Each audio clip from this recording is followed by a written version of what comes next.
বানে থোৱা কাজিৰঙাত বৰ্তমানলৈকে প্ৰাণ হেৰুৱালে প্ৰায় 214 জীৱকুলে উদ্যান কৰ্তৃপক্ষই প্ৰকাশ কৰা তথ্য অনুসৰি উদ্যানখনত বানত সৰ্বাধিক 167টা ছাগলী পহু মৃত্যুমুখত পৰিছে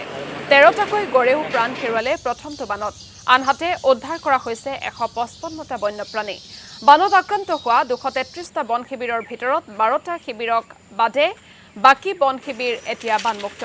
পানী কমিলেও দুৰ্দশা কমা নাই জীৱকুলৰ কাজিৰঙাৰ অধিকাংশ জীৱই কাৰ্বি পাহাৰতে আশ্ৰয় লৈ আছে যদিও একাংশ জীৱ পুনৰ ঘূৰি আহিছে কাজিৰঙালৈ এই সময়ছোৱাত কাজিৰঙাত দেখা গৈছে খাদ্য সংকট আৰু এই সন্দৰ্ভত মনোজ প্ৰতিম শইকীয়াৰ এক প্ৰতিবেদন আগবঢ়াইছে হয় পানী কমিলেও এতিয়া কাজিৰঙাৰ বিস্তীৰ্ণ অঞ্চল বৰ্তমানেও জলমগ্ন হৈ আছে আৰু এইখিনি মুহূৰ্তত আমি কাজিৰঙাৰ কহৰা বনাঞ্চলত উপস্থিত আছোঁ কহৰা বনাঞ্চলৰ পৰিৱেশ এইখিনি মুহূৰ্তত আমি দেখুৱাবলৈ ভিডিঅ' জাৰ্নেলিষ্ট স্বৰাজ হাজৰিকাক মই অনুৰোধ জনাইছোঁ আচলতে এইখিনি মুহূৰ্তত যদি চোৱা যায় বছৰৰ প্ৰথমটো বানৰ 1 জুলাইৰ পৰা আজি পৰ্যন্ত 13টা গড়কে ধৰি 214টা বন্যপ্ৰাণীয়ে প্ৰাণ হেৰুৱাইছে কাজিৰঙাত সমান্তৰালকৈ ৰাষ্ট্ৰীয় উদ্যান কৰ্তৃপক্ষই প্ৰকাশ কৰা তালিকা মতে ইয়াৰ ভিতৰত সৰ্বাধিক 169টা ছাগলী পহু আনহাতে উদ্ধাৰ কৰা হৈছে 155টা বন্যপ্ৰাণী আৰু বানে প্ৰলয়ংকাৰী যে ৰূপ লোৱাৰ সময়ত কাজিৰঙা ৰাষ্ট্ৰীয় উদ্যান তথা ব্যাঘ্ৰ সংৰক্ষিত বনাঞ্চলৰ বানত আক্ৰান্ত হোৱা 223টা বন শিবিৰৰ ভিতৰত 18টাৰ বাদে বাকী বন শিবিৰসমূহ এতিয়া প্ৰায় বানমুক্ত হৈ পৰিছে তদুপৰি প্ৰবল যি বান সেই বানৰ সময়ত খাদ্য আৰু আশ্ৰয়ৰ সন্ধানত কাৰ্বি পাহাৰলৈ গতি কৰা বন্যজন্তুসমূহ এটা দুটাকৈ এতিয়া পাহাৰৰ পৰা নামি থিতাপি লৈছে ৰাষ্ট্ৰীয় উদ্যানৰ কাষৰীয় অঞ্চল তথা ৰাষ্ট্ৰীয় উদ্যানৰ ওখ স্থানসমূহত বানমুক্ত ওখ এলেকাৰ ঘাঁহনিত দেখা পোৱা গৈছে যে জাকে জাকে গড়ে বিচৰণ কৰা পৰিলক্ষিত হৈছে এনে পৰিস্থিতিত যদি চোৱা যায় বন্যজন্তুৰ নিৰাপত্তাৰ বাবে তীক্ষ্ণ দৃষ্টি ৰাখিছে বন বিভাগে আৰু এই মুহূৰ্তত আমি পৰিৱেশটো দেখুৱাইছোঁ কহৰা বনাঞ্চলৰ পৰিৱেশ দেখুৱাইছোঁ সমান্তৰালকৈ বনাঞ্চলিক বিষয়াগৰাকী আছে আমি আপোনাৰ ওচৰলৈ আহিছোঁ বৰ্তমান কহৰা বনাঞ্চলৰ পৰিৱেশ কি যিহেতু পানী কিছু পৰিমাণে কমিছে কহৰা বনাঞ্চলত বৰ্তমান কেইটা বন শিবিৰ জলমগ্ন হয় কাজিৰঙা বনাঞ্চল কহৰাত বৰ্তমানেও আমাৰ 10টা বন শিবিৰ সম্পূৰ্ণৰূপে বানপানীৰ কবলত আছে আৰু বাকী যোনকেইটা বন শিবিৰ আছে তাৰো বেছিভাগতে এতিয়াও আংশিকভাৱে যোনটো এৰিয়া আছে বন শিবিৰৰ সেইটো আংশিকভাৱে হ'লেও বানপানীৰ কবলত আছে এতিয়া উদ্যানৰ ভিতৰলৈ দুই এটা বন্যজন্তু অহা আৰম্ভ কৰিছে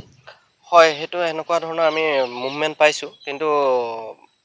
অহা যোৱা আমি হালদিবাৰী যোনটো এনিমেল কৰিডৰ এৰিয়া আছে সেইটোত আমি অহা যোৱা দুইটাই মুভমেণ্ট পাই আছোঁ বিশেষকৈ গড়কে প্ৰাধান্য কৰি হক ডিয়াৰৰ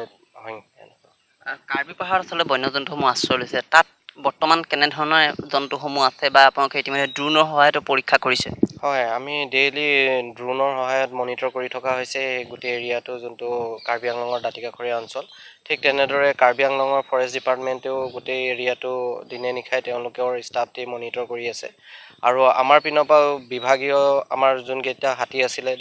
ৰেঞ্জৰ আণ্ডাৰত থকা সেইকেইটা আমি পাহাৰ লাইন কেম্পত ৰাখিছোঁ আৰু সেই কেম্পৰ ওচৰৰ যোনখিনি এৰিয়া আছে সেই হাতী দি আমি মনিটৰ কৰি থকা হৈছে উদ্যানৰ ভিতৰলৈ যিহেতু গড় কিছু আহিছে বা গড়সমূহ দেখা পোৱা গৈছে একেটা ঠাইতে জাকে জাকে গড়ে বিচৰণ কৰিছে মিহিমুখতে আমি দেখা পাইছোঁ গতিকে এক প্ৰকাৰ ক্ৰমে স্বাভাৱিক বুলি ক'ব পাৰি হয় যিহেতুকে পানীৰ লেভেলটো বহুত সংখ্যক কমি গৈছে এতিয়া মিহিমুখ এলেকাত এতিয়া ঘাঁহৰ আপোনালোকে দেখিছে যে ঘাঁহৰ যোনটো হাইট আছে সেইটো ঘাঁহখিনি ওলাবলৈ ষ্টাৰ্ট কৰিছে আৰু তাত গড়ৰ বিচৰণ দেখা পোৱা গৈছে এই সময়ত আচলতে ছাৰ বন্যজন্তুৰ খাদ্যৰ কিছু সংকট হ'ব পাৰে নেকি ছাৰ নাই যিহেতুকে ছাফিচিয়েণ্ট এমাউণ্টত এতিয়াও গ্ৰাছ আছে যিহেতুকে ইকৰা হওক বা এনেকুৱা ধৰণৰ হওক আৰু জীৱ জন্তুৰ যোনখিনি ধাৱমান হৈ গৈছে কাৰ্বি আংলঙৰ পাহাৰৰ ওচৰৰ এলেকাত সেইখিনিতো ঘাঁহজাতীয়